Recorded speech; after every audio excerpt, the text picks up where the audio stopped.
എല്ലാവർക്കും എൻ്റെ നമസ്കാരം. ഞാൻ അമ്മയിലൊരു അംഗം എന്ന നിലയിലും ഒരു വ്യക്തി എന്ന നിലയിലുമാണ് വന്ന് സംസാരിക്കുന്നത്. കാരണം ഞാൻ നിങ്ങളോട് സംസാരിക്കണമെന്ന് കുറച്ച് ദിവസങ്ങളായി ആഗ്രഹിച്ചുകൊണ്ടിരിക്കുകയാണ്. അമ്മ എന്ന് പറയുന്ന സംഘടനയിൽ ഒരുപാട് ആഗ്രഹത്തോടെ തന്നെ വന്ന ഒരാളാണ് ഞാൻ അല്ലാതെ കമ്മിറ്റികളിൽ നിന്നിട്ടുള്ള എക്സ്പീരിയൻസ് ഉള്ള ഒരാളൊന്നുമല്ല. അവിടെ ക്യൂരിയോസിറ്റി കാരണം, ഇഷ്ടം കാരണം തന്നെ കമ്മിറ്റിയിൽ വന്ന് പ്രവർത്തിച്ച ഒരാളാണ്. അപ്പോൾ ആ കമ്മിറ്റിയിൽ നിന്ന് ദുരനുഭവങ്ങൾ ഉണ്ടാവുക എന്ന് പറയുമ്പോൾ ഭയങ്കര വിഷമമുണ്ട്. ഇപ്പോൾ ഉഷേത്ത പറഞ്ഞൊരു കാര്യമുണ്ട്. ഈ കമ്മിറ്റിക്ക് മുന്നേ ലാലേട്ടൻ പ്രസിഡൻ്റായിട്ടുള്ള ഒരു കമ്മിറ്റി ഉണ്ടായിരുന്നു. ആ കമ്മിറ്റി പിന്നീട് പ്രത്യേക സാഹചര്യത്തിൽ അഡോ കമ്മിറ്റിയായി മാറ്റേണ്ട ഒരു അവസ്ഥ വന്നിട്ടുണ്ടായിരുന്നു. അപ്പോൾ ആ അവസ്ഥ വന്നത് എല്ലാവർക്കും അറിയാവുന്ന കാര്യമാണ്.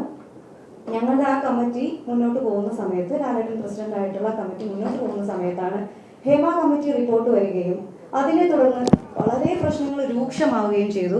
അതിനിടയിൽ തന്നെ ജനറൽ സെക്രട്ടറിക്കെതിരെയും വലിയ ഗുരുതരമായിട്ടുള്ള ആരോപണം വരികയും അദ്ദേഹം രാജിവെച്ച് പോവുകയും ചെയ്തു. അങ്ങനെ പ്രശ്നങ്ങൾ ഗുരുതരമായതോടെയാണ് പ്രസിഡന്റ് ആയിട്ടുള്ള ലാലേട്ടൻ ആ കമ്മിറ്റി പിരിച്ചുവിടുകയും ചെയ്തത്. അങ്ങനെ ആ കമ്മിറ്റി പിരിച്ചുവിട്ട സമയത്ത് ഇനി മുന്നോട്ട് എങ്ങനെ എന്നുള്ളൊരു ചോദ്യം വലുതായിരുന്നു. ആ ഒരു ചോദ്യത്തിന്റെ പുറത്താണ് ആ കമ്മിറ്റി തന്നെ വീണ്ടും അഡോ കമ്മിറ്റി ആയത്. അതിന് മറ്റൊരു കാരണം കൂടെ ഉണ്ടായിരുന്നു കേട്ടോ. ആ കമ്മിറ്റി അന്ന് രാജിവെക്കുന്ന സമയത്ത് ജനറൽ ബോഡി നടക്കാൻ ഒരുപാട് മാസങ്ങൾ ബാക്കിയുണ്ടായിരുന്നു. അപ്പോൾ അത്രയും മാസങ്ങൾ അമ്മയിൽ നടന്നുകൊണ്ടിരിക്കുന്ന പ്രവർത്തനങ്ങൾ മുന്നോട്ട് നീങ്ങണം. അത് നീങ്ങണം എന്നുണ്ടെങ്കിൽ അത് നോക്കി നടത്താൻ ഒരു കമ്മിറ്റി അത്യാവശ്യമായിരുന്നു എന്നുള്ളത് കൊണ്ട് മാത്രമാണ് അന്ന് പ്രസിഡന്റ് ആയിരുന്ന അതേ കമ്മിറ്റി വീണ്ടും അഡോ കമ്മിറ്റി ആയിട്ട് മാറിയത്. ഇപ്പം ഞാൻ ആദ്യമായിട്ടാണ് അഡോ കമ്മിറ്റി എന്നുള്ള പേരൊക്കെ കേൾക്കുന്നത്. എന്തായാലും അങ്ങനെ ഒരു കമ്മിറ്റി രൂപീകരിക്കപ്പെട്ടു. ആ കമ്മിറ്റിയാണ് പിന്നീട് കാര്യങ്ങൾ മുന്നോട്ട് കൊണ്ടുപോയത്. അതുപോലെ തന്നെ മറ്റൊരു ചോദ്യമായിരുന്നു സഞ്ജീവനി എങ്ങനെ അഡോ കമ്മിറ്റിക്ക് മുന്നോട്ട് കൊണ്ടുപോകാൻ പറ്റും എന്നുള്ളത്. സഞ്ജീവനി നമ്മുടെ ആ കമ്മിറ്റി രാജിവെച്ച് അഡോ കമ്മിറ്റി ആവുന്നതിന് മുന്നേ തീരുമാനമെടുത്ത ഒരു പ്രൊജക്റ്റായിരുന്നു. അതായത് ഞാൻ തന്നെ മുന്നേ പല ഇൻ്റർവ്യൂകളിലും പറഞ്ഞിട്ടുണ്ട്, വിഷ്ണു ഉണ്ണികൃഷ്ണൻ്റെ മെഡിസിൻ പ്രൊവൈഡ് ചെയ്യുന്ന കമ്പനിയിൽ നിന്നാണ് സഞ്ജീവിനിയിലുള്ള അംഗങ്ങളായിട്ടുള്ള നമ്മുടെ ആളുകൾക്കെല്ലാം മരുന്നുകൾ എത്തുന്നത്. അപ്പോൾ സഞ്ജീവിനി പ്രവർത്തനങ്ങൾ തുടങ്ങുന്നതും സഞ്ജീവിനി തുടങ്ങാമെന്ന് തീരുമാനിക്കുന്ന സമയത്ത് ജനറൽ സെക്രട്ടറി ആയിട്ടുണ്ടായിരുന്ന സിദ്ദിഖിക്ക അവിടെ ഉണ്ടായിരുന്നു.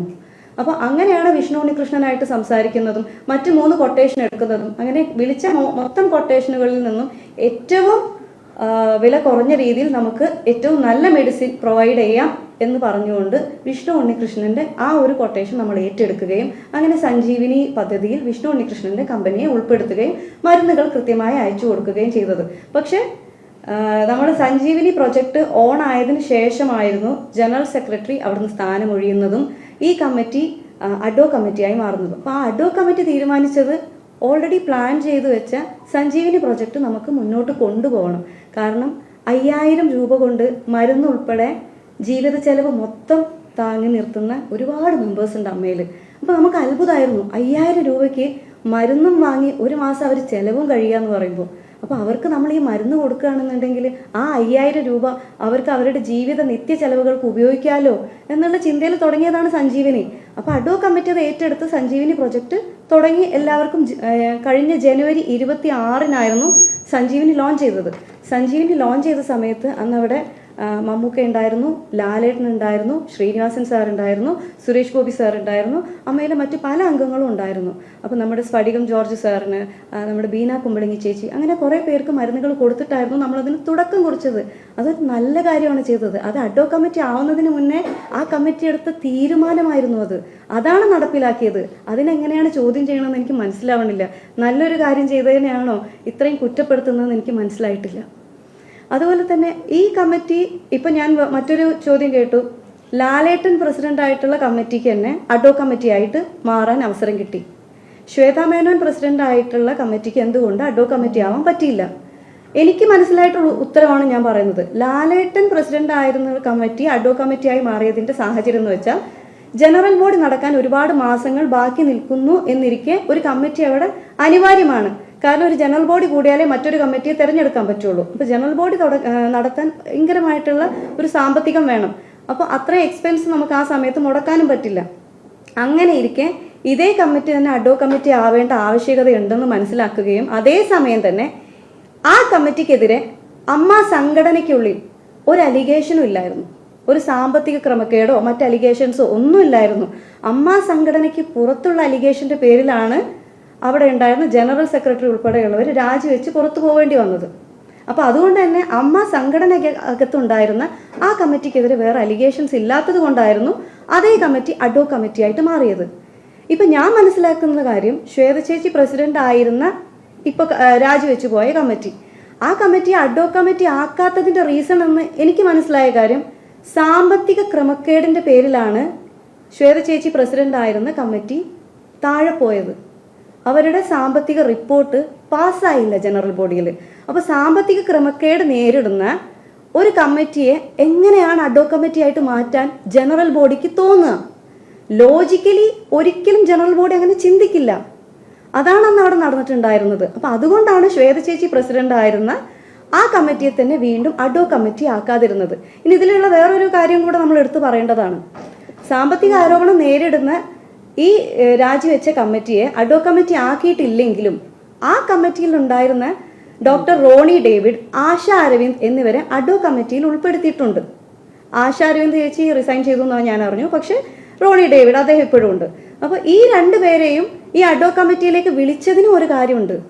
കാരണം അവരാണ് സഞ്ജീവിനി പ്രവർത്തനങ്ങൾ ഇപ്പോൾ നടത്തിക്കൊണ്ട് ഇരിക്കുന്നത്. അപ്പോൾ ആ സഞ്ജീവിനി പ്രവർത്തനങ്ങൾ മുടങ്ങിപ്പോവരുത്. കാരണം ഇത്രയും പേരുടെ പ്രിസ്ക്രിപ്ഷൻസും കാര്യങ്ങളും എല്ലാം അവരുടെ കയ്യിലാണുള്ളത്. പെട്ടെന്ന് ഒരാൾക്ക് ഒരു ദിവസം വന്ന് അത് ഏറ്റെടുത്ത് ചെയ്യാൻ പറ്റില്ല. അതുകൊണ്ടാണ് ആ പ്രവർത്തനങ്ങൾ കൃത്യമായി നടന്നു പോകണം എന്നുള്ളത് കൊണ്ടാണ് ഈ സാമ്പത്തിക ആരോപണം നേരിടുന്ന, സാമ്പത്തിക ക്രമക്കേടിൻ്റെ പേരിൽ താഴെ പോയ ആ കമ്മിറ്റിയിൽ നിന്ന് തന്നെ ഡോക്ടർ റോണിയെയും ആശ അരവിന്ദ് ചേച്ചിയെയും പുതിയ അഡ്ഹോc കമ്മിറ്റിയിലേക്ക് നിയമിച്ചത്. ഇത്രയും കാര്യങ്ങളാണ് എനിക്ക് മനസ്സിലായിട്ടുള്ളത്.